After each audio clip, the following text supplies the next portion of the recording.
Hi. I just woke up. It's Independence Day today, and oh my god, I got a haircut. Kasi I am so close to crushing out. You guys hear me? So, okay. Uh, I woke up at like 4 something kasi my boss is going to pick me up and sabay kami pupunta sa Luneta. And then, nung nandun na kami, nagpunta ako kala Janet banda kasi ano yung friends ko. So, sa kanila ako sumama.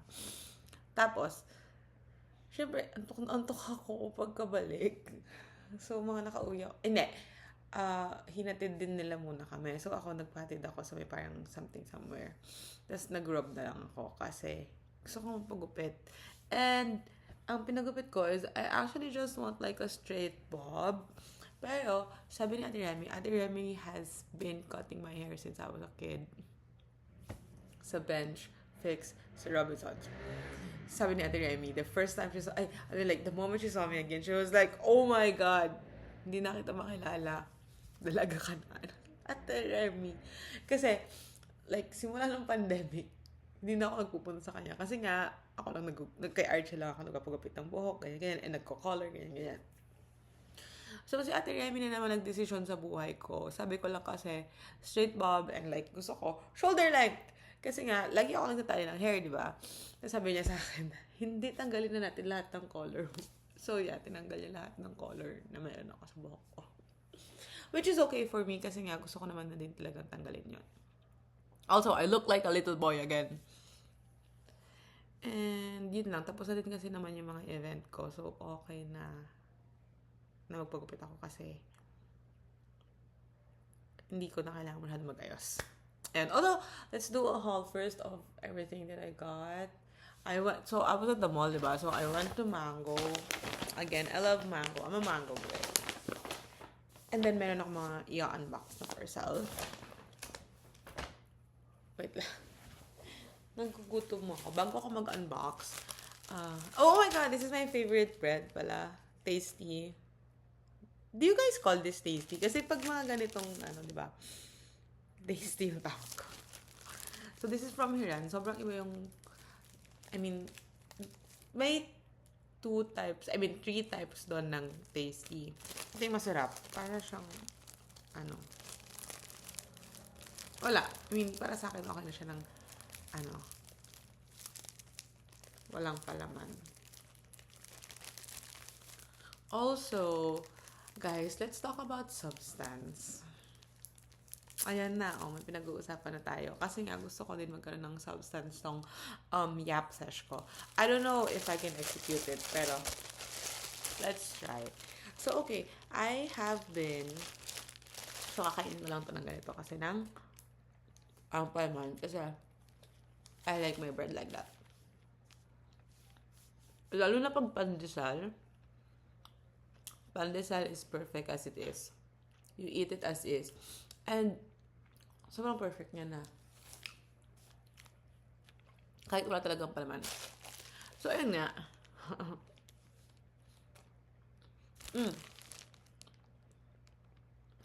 Have you ever talked to someone na may substance talaga siya kausap and like, everything you say to them, parang, they always know what to say right back. Parang, kasi I have been talking to I have been talking to this one guy from my office, and I like talking to him. This is platonic kasi alam ko naman kayo. And I like talking to him kasi, he has substance talaga, and he knows his way with words. And, maayos siya kausap.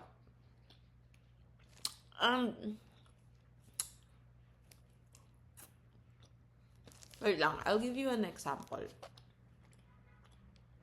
What were we talking about pala?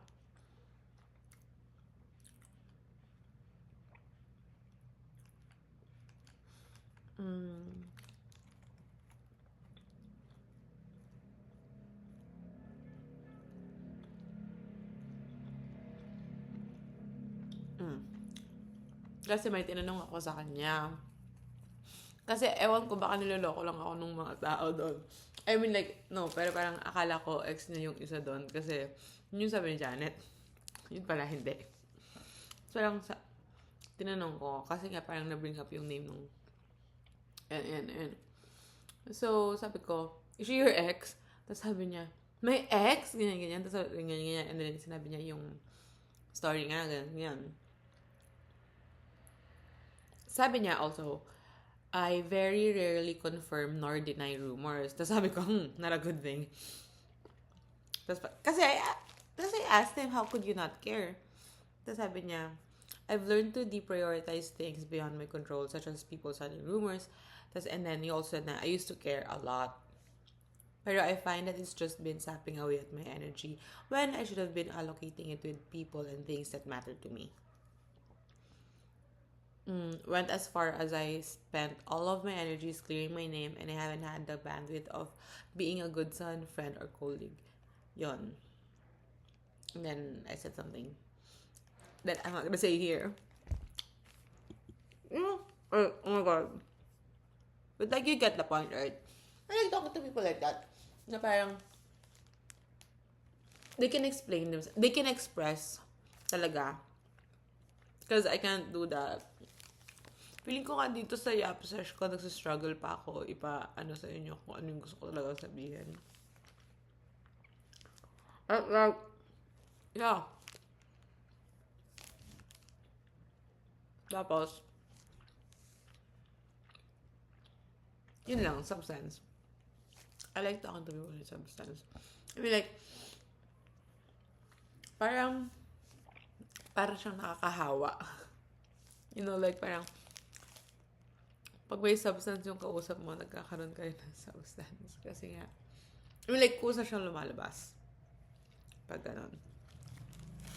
So, ayun. Also,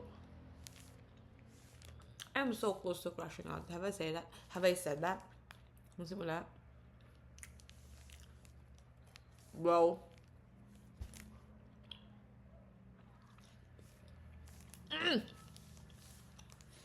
Because, how do you guys, yun nga, di ba parang, I'm like, so amazed by him kasi nga, he can express himself talaga clearly.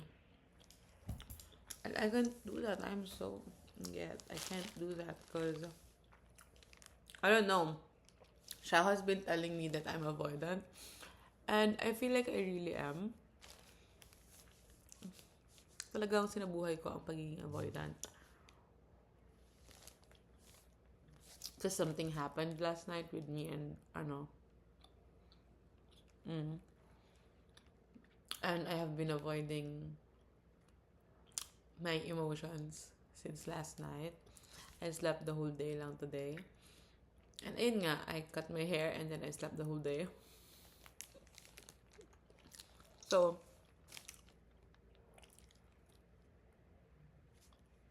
but you were supposed to see each other kanina. But I was like, I don't think I am. Ito lang yung sinabi ko sa utak ko But I don't think I'm ready to see you today. I don't think I can see you today. So I was like, I can't kasi I have something to do. So nag-shopping na lang ako kahit hindi ko naman talaga. Yun nga. This is how I express my feelings. Retail therapy. Ayun. Tapos, ayun nga, that's what happened. It's weird though. I'm weird. He's weird too. Wait lang. I've been talking for 10 minutes. I don't wanna make my photo booth Yap sessions long.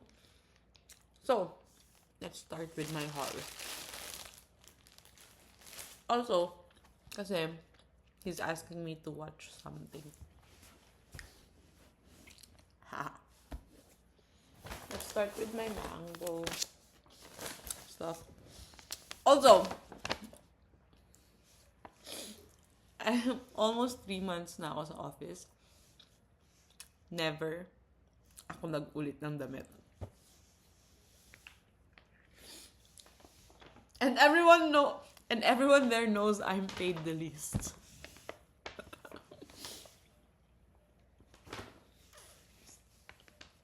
It's a lifestyle. I'm sorry. Alright, let's start off with this skirt.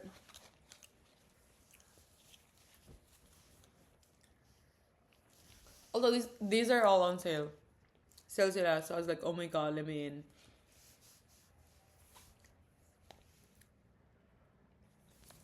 Baka suotin ko na to bukas. Look at this skirt. It's a long skirt. This doesn't feel like it's on sale, but it is. Because this skirt is still 1-2. But like kanina, I'm so upset and I'm so close to crashing out. Yeah. I did what I had to do. I had to shop. Also, another pants. This one is kind of cheap, I think. This one is $9.95 lang. Oh, see, it's $9.95. It's trousers. And do you guys know anything about XL? I don't, because I wear an XL small. You guys did that. I'm so close to crashing out. But yeah, waist is still extra small. This one. Also, ito. Promise, I'm not gonna shop. What do you mean promise, you said? Pero, yeah, I'm putting myself in a buy ban after this month. It's just June today, so it's just June, my birth month. So, okay, sige, pagbigyan natin ang sarili ko. But like, I always do that. Lagi ko naman din talagang pinagbibigyan yung sarili ko.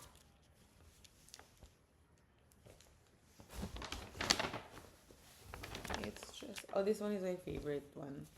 Sa nabili ko kanina.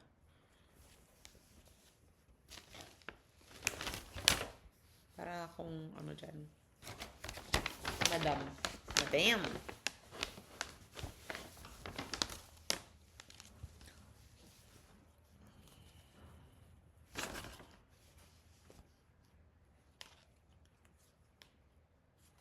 It's 1-1.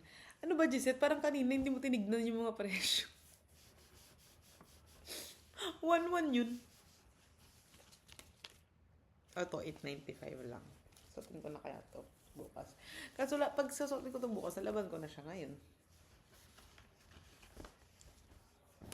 Alam nyo, ang kailangan ko palang mga bilhin is bra. Pero kasi sobrang hirap kumaanap ng maayos-ayos na bra, no? Meron kasi ako nabili. Yun yung nagustuhan ko sa TikTok shop. Yun yung bra na gusto ko kasi seamless siya. And, hindi siya yung parang nakaka-suffocate. Ito, last na. Ito, 1.4 lang. Can you guys see yung prints? Okay. And it's, yun lang. So, ibalik natin naman sila sa paper bag kasi papalaban ko pa sila. Bago ko sila sa kapit. Ano kaya suotin ko bukas? Yun yung iniisip ko araw-araw. Ano kaya suotin ko bukas? Okay.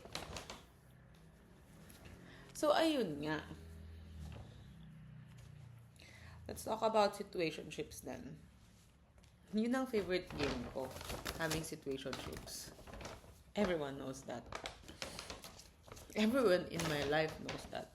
So, also, I talked to Shakira the other night.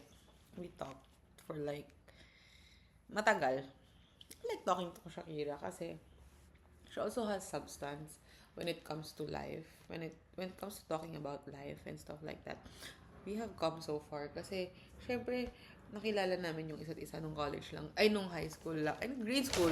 Tapos, nung high school lang. And syempre, sobrang bata pa namin. Tapos, nakaka-proud lang din talaga na, she has come so far. And, I'm so proud of my friends. Talaga. Always. Parang I always think about them na parang, oh my God, she has gone through this and she survived. Stuff like that. because lahat naman tayo may pinagdaanan, di ba? I mean, like, may pinagdadaanan. Tapos, yun, parang, ang pinag-usapan kasi namin ni Shakira is yung situationship ko kasi nahuli niya ako na yung situationship ko is si ano pala. So, medyo hindi ako sneaky sa part na yun. So, ayun. Tapos parang kasi sabi niya, basta ako sa'yo, ang masasabi niya nga lang daw is, ano kaya ito? Wait lang. Let's start with the first parcel. Ang masasabi niya nga lang daw is, basta ako sa'yo, Mare, masaya ako pa, kung saan ka masaya. And ang lagi mo lang natandaan ay, lagi mo lang din uunahin ang sarili mo. Which should have happened a long time ago. Ano to? Ano yung Filipiniana? Bagong Filipiniana ko pala. TikTok shop lang to. Hindi ko napapakita kasi. I mean, like, ko na-open yung Filipiniana. Kasi Filipiniana yun. Ayun, so, yun nga, which is, tama naman. Dapat na ganun pa rin ginagawa ko. Dapat pinaprioritize ko yun kasi talaga din yung sarili ko. Kasi, minsan, pinaprioritize ko yung sarili ko in terms of sa ganito, yung sa pag-shopping, sa pagkaganyan. Pero yung, mentally and emotionally, parang hindi. Fito, alam ko, Fito. Kasi bumili ako sa, these are all activewear din pala. I'm gonna go back to the gym na after my situationship. Something. I can't say much detail kasi feeling ko malalaman agad na kung sino siya pag sinabi ko yun. Kung ano man yung gusto kong sabihin. And, oh my God. The thing with my situationship is, never talaga kaming pwedeng, it can never happen. And, I mean, like, it will never happen. Or, that's what I like to believe. Na parang, hindi kasi talaga yan hindi talaga siya mangyayari sa amin. I mean, like, this is how far we'll ever get to be with each other. Ano to? Okay. TikTok shop. This is nice. I like this. Hindi ko ito nabili. Yun lang. So, that's good lang. Parang, lately nga kasi, I've been thinking about it na parang, I'm turning 27. I'm turning 27 na, and hindi na ako para sa pang-situationship lang. But like, alam ko din naman din kasi sa sarili ko na I can't commit. Ano to? Oh, this one is nice. This one is cute. Yun, tas parang yun nga, alam ko din naman kasi sa sarili ko na I can't commit and I won't. You know? Pero feeling ko, pag dito ka nga kay situationship, wow! Pogi niya. Baka pwede naman. Ano to?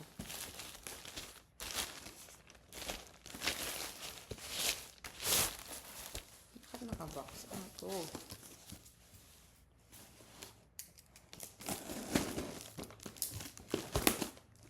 Ito na, may bili pala akong mga bra.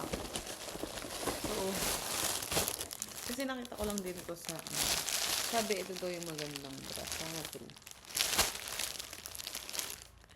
Ayun lang. Okay. So, ayun lang. I-advise ko lang din sa inyo yung advice ni Shakira na always put yourself first. Yun lang. And I have to imprint that on my brain. And I have work tomorrow and may pinapapanood sa akin ang aking ka-situationship. Okay, bye. Kasi susukatin ko din pala itong mga to. Okay, bye.